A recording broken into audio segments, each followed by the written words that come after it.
Ee Bwana,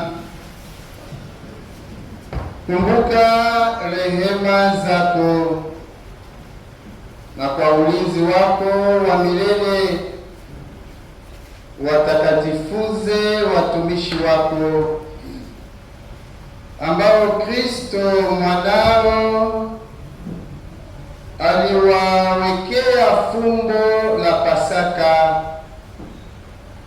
kwa kumwaga damu yake. Anaishi na kutawala milele na milele.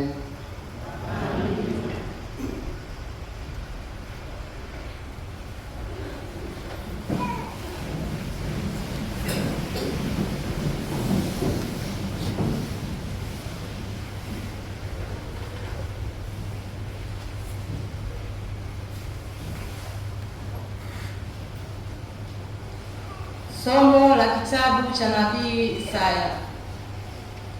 Tazama, mtumishi wangu atatenda kwa busara, atatukuzwa na kuinuliwa juu, naye atakuwa juu sana, kama vile wengi walivyomstaajabia. Uso wake ulikuwa umeharibiwa sana zaidi ya mtu yeyote, na umbo lake zaidi ya mwanadamu. Ndivyo atakavyowastusha mataifa mengi. Wafalme watamfumbia vinywa vyao, maana mambo wasioyaambiwa watayaona, na mambo wasioyasikia watayafahamu. Ni nani aliyesadiki habari tuliyoileta? Na mkono wa Bwana umefunuliwa nani? Maana alikuwa mbele zake kama mche mororo, na kama mzizi katika nchi kavu. Yeye hana umbo wala uzuri, na tumuonapo hana uzuri hata tumtamani. Alidharauliwa na kukataliwa na watu, mtu wa huzuni nyingi, ajuaye sikitiko, na kama mtu ambaye watu humfisha nyuso zao. Alidharauliwa wala hakutuhesabu kuwa kitu. Hakika ameyachukua masikitiko yetu, amejitwika huzuni zetu. Lakini tulimdhania ya kuwa amepigwa na Mungu na kuteswa, bali alijeruhiwa kwa makosa yetu, alichubuliwa kwa maovu yetu. Adhabu ya amani yetu ilikuwa juu yake, na kwa kupigwa kwake sisi tumepona. Sisi sote kama kondoo tumepotea, kila mmoja wetu amegeukia njia yake mwenyewe, na Bwana ameweka juu yake maovu yetu sisi sote. Alionewa, lakini alinyenyekewa, wala hakufunua kinywa chake. Kama mwana-kondoo apelekwaye machinjioni, na kama vile kondoo anyamazavyo mbele yao wakatoa manyoya yake, naam, hakufunua kinywa chake. Kwa kuonewa na kwa kuhukumiwa aliondolewa. Na maisha yake ni nani atakayesimulia? Maana amekataliwa mbali na nchi ya walio hai. Alipigwa kwa sababu ya makosa ya watu wangu, wakamfanyia kaburi pamoja na wabaya, na pamoja na matajiri katika kufa kwake, ingawa hakutenda jeuri, wala hapakuwa na hila kinywani mwake. Lakini Bwana aliridhika kumchubua, amemhuzunisha. Atakapofanya nafsi yake kuwa dhabihu kwa dhambi, ataona uzao wake, hataishi siku nyingi. Na mapenzi ya Bwana yatafanikiwa mkononi mwake. Ataona mazao ya taabu ya nafsi yake na kuridhika. kwa maarifa yake mtumishi wangu mwenye haki atawafanya wengi kuwa wenye haki, naye atachukua maovu yao. Kwa hiyo nitamgawia sehemu pamoja na wakuu, naye atagawanya nyara pamoja nao walio hodari, kwa sababu alimwaga nafsi yake hata kufa, akahesabiwa pamoja na hao wakosao. Walakini alichukua dhambi za watu wengi na kumwombea wakosaji. Neno la Bwana.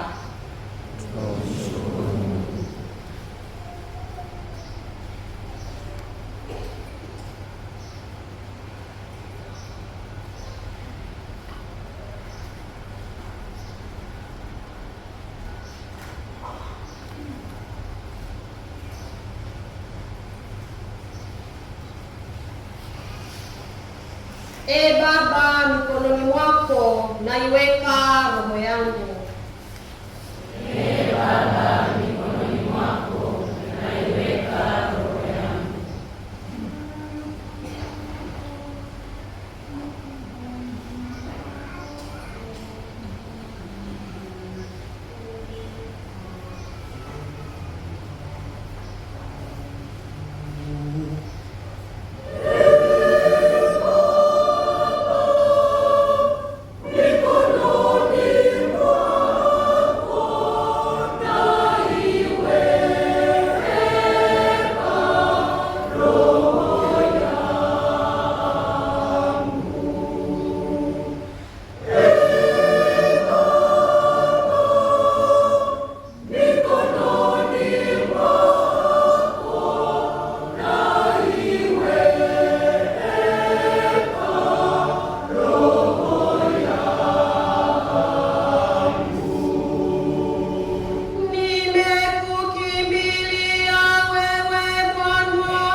mnyinyo